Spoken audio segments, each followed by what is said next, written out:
Une fois la loi promulguée, il n'y aura pas d'amende tout de suite. La ministre de la Santé promet une transition en douceur.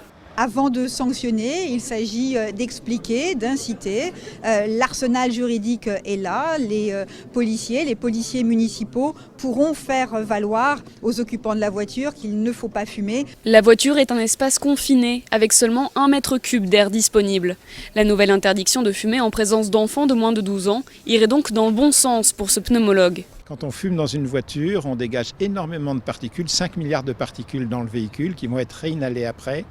Et l'enfant qui est derrière va prendre toutes ces particules. Les automobilistes, eux, y voient une mesure symbolique. La voiture est ciblée tout simplement parce qu'elle est exposée au regard des autres. Une nouvelle fois, on prend l'automobile pour cible, mais on ne s'attaque pas au foyer. Et pourtant, c'est bien à l'intérieur du foyer qu'il faudrait réguler. Mais dans le foyer, dans l'habitation, on ne peut pas entrer, on ne voit pas ce qui se passe. Alors qu'en voiture, on peut voir ce qui se passe. Le gouvernement souhaite que les enfants qui naissent aujourd'hui grandissent dans un environnement non fumeur et ne reproduisent pas les gestes des 13 millions de fumeurs actuels.